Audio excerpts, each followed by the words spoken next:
Dedication, determination, and discipline are the most essential must-haves for the spiritual seeker in his or her spiritual pursuit. This is what leads us to explore and also embrace those coveted ideas like vivek and vairagya. I have found my Thakur so many times. He has stressed the importance upon both these topics of vivek and vairagya. The Sanskrit root of the word vivek is vivij. It comes from the word vivek comes from the Sanskrit root vivij, which means to separate two things. We find mention of the word vivek in Shiv Purana, in the Buddhist texts, or even the Jain texts. In the Shiv Purana, the meaning of vivek is like the power to discriminate, to discern.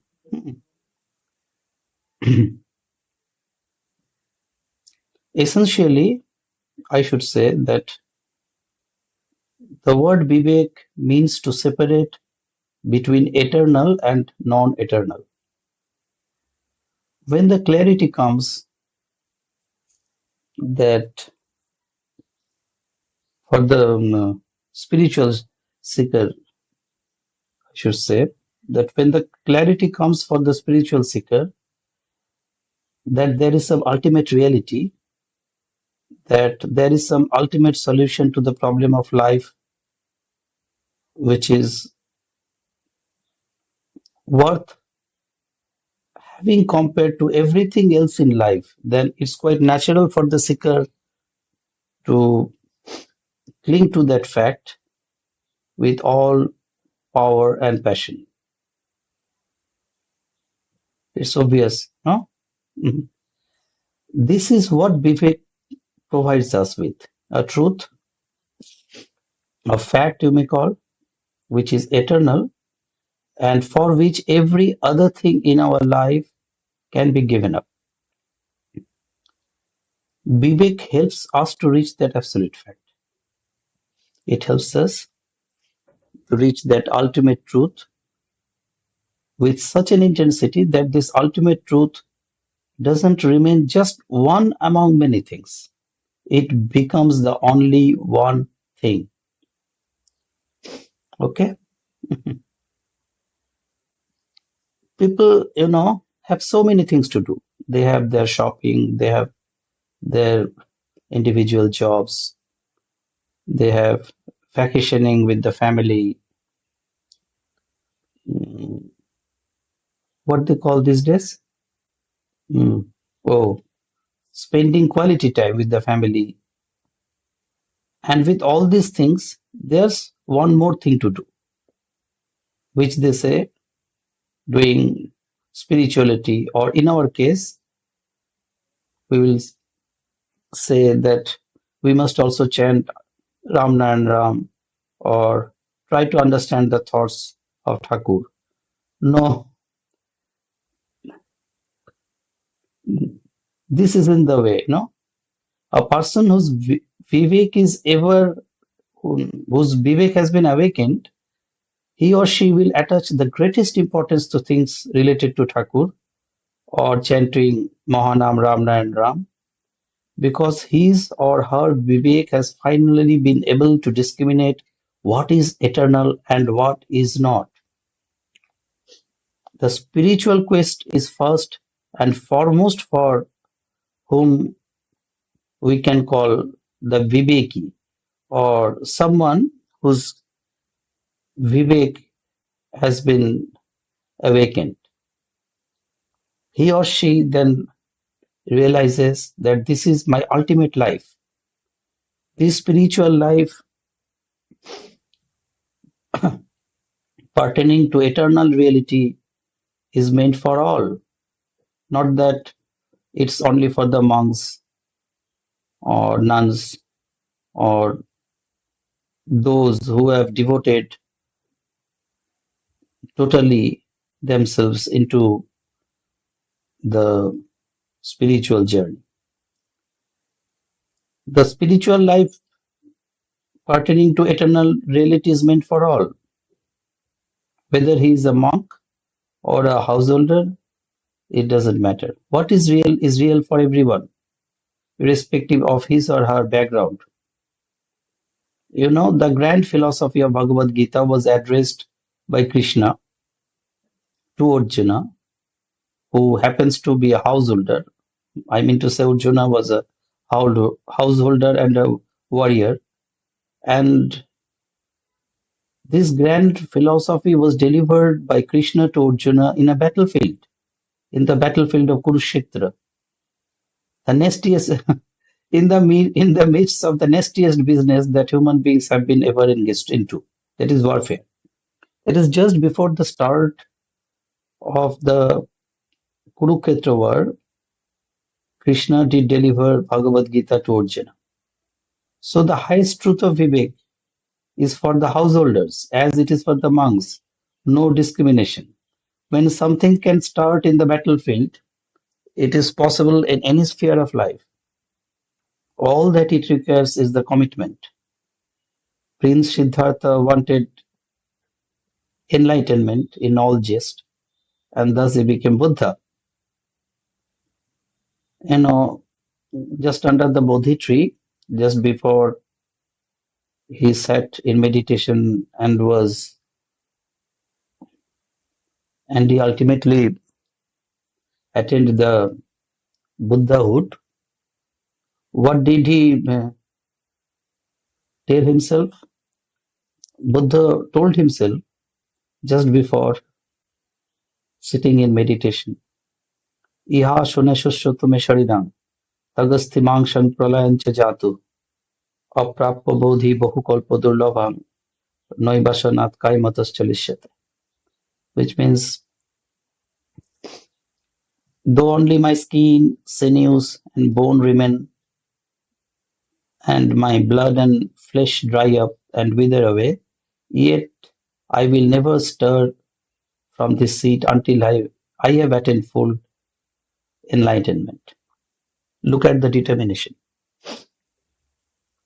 This determination comes from vivek and vairagya.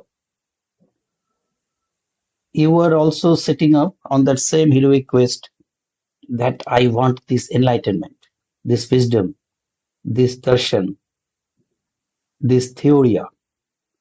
Look, suddenly this word theory has crossed my mind. Just a few words. You know, Western philosophy is quite different from Eastern philosophy. In the Eastern philosophy is called as darshan. That means which can be seen. That is the purpose of philosophy in India, to see. In Western philosophy, philo means love, and sophia means wisdom, and so philosophy means love for wisdom, which means critical thinking of things and not essentially seeing those things. But look at the Greek word which I have just uttered, theoria, which also is similar to philosophy. Here, theo means ultimate reality and orao means seeing. So, theoria means, according to the Greek people, the meaning of the word theoria is more similar to the Eastern viewpoint of philosophy, that is darshan, rather than to the Western perspective of philosophy, that is love for wisdom. You know? Okay, back to our original discussion. Once this vivek gives you the clarity of distinction between eternal and non-eternal, the seeker starts strongly having this passion for the eternal and dispassion for all that is non-eternal. This is where vairagya comes in. The seeker then holds on tightly to the ultimate truth, and all other pursuits in life become secondary to the seeker. The more one's vivek is awakened, you will find that the more one's non-eternal worldly pursuits will become less and less important. This is vairagya. What vairagya does? Vairagya protects us from the to-do lists of the world. So what you have to do? Try to practice this discipline of quietude or inner calmness of the mind. I have often heard my Thakur telling that বিন্দু বিন্দু করে অপ্রয়োজনীয় বিষয়ে মনের ব্যয় হয়ে যাচ্ছে, তাই আসল সময় মন তোমাদের কাজে আসছে না, which means drop by drop the mind is getting wasted away, and thus when the mind is required the most, it isn't there to help you. Look, if the mind is running after 100 things, then nothing is possible. No great thing, whether it's science or it's art or it's music, if the mind is scattered and running after numerous different things, you are never going to taste success, right? You must always remember that you have decided to embark on the greatest adventure that a human being can ever set out on. And by this greatest adventure, I mean to say spiritual adventure, the quest for enlightenment. So what you should do? You must remain firmly concentrated on that, and that requires calmness or a certain, what should I say, settledness. I know that it takes a little maturity to get hold of that settledness. You must have realized by now that this is what the material world is all about. It is terribly transitory. And what's worth searching for, what's worth putting my incredibly limited time and energy into, is the spiritual thoughts as have been proclaimed by Thakur. And you should go on chanting Ram Narayana. Then one you have realized this firmly, you must try to have control on your sensory systems. A tremendous amount of energy and activity is due to the activity of our sense organs. You know, do you know that 1/3 of the neocortex of our brain is engaged with the eyes alone? You just open your eyes and 1/3 of the neocortex becomes busy absorbing information and filtering it, interpreting it, and so and so. Ancient yogis knew this. It's from where Raj Yoga emerged. So try to control the sensory system. Control of the sensory system is absolutely necessary for any serious inner work. No more you should say that I want to see this, I want to see that, I want to hear that. Okay? Another important aspect which Thakur points out is that we seek pleasure outside by using our sensory organs because we are oblivious of the storehouse of eternal pleasure which already nature has gifted inside us. Try to remember this truth, okay? And you will soon discover your to-do list of seeing this and hearing that and eating such have considerably shrunk.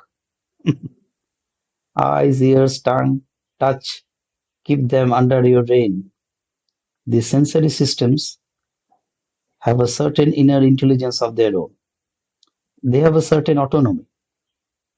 They have extremely powerful instincts of their own, say like an elephant. You know, elephant. Our body-mind system is like the most powerful elephant, while our intellect is similar to the one who drives the who drives the elephant. Someone who drives the elephant, we call the Mahut. Emotions, perceptions, prejudices, everything apart from the intellect is like that powerful element. The problem is not with the intellect, but with the body-mind system. The intellect reads, it understands, it gets an idea, and is very much ready to set foot on the spiritual path with all passion, with all seriousness. The intellect is convinced and delighted and ready to sit for meditation, ready to go ahead in pursuit of that enlightenment, say from today, this morning. But when the morning comes, the body isn't ready to come out of the bed because it is ensconced within the warm comfort of the bed. The body tells the intellect, I haven't signed up for your meditation session. It's your idea. You go and meditate. Here, the body mind system is the elephant, and it isn't in agreement with the fancy projects of the intellect. The body doesn't read spiritual texts. It doesn't get excited about spiritual ideas. It is the intellect which gets excited. The sense motor system or the mind body system are not tuned with our intellect. This was discovered by our ancient rishis thousands and thousands of years ago. They saw that the intellect responds to reasoning, to ideas, to teaching. But to what does the body, mind, or the elephant respond to? The elephant isn't interested in reasoning or arguments or logical brilliances. Then what the elephant responds to? It only responds to training. The only way we can make our body respond to intellect is through training. The body-mind system is a creature of habit. You know? So go on practicing with all sincerity. Once the transition is made, it will no more be tough for you to pursue the spiritual track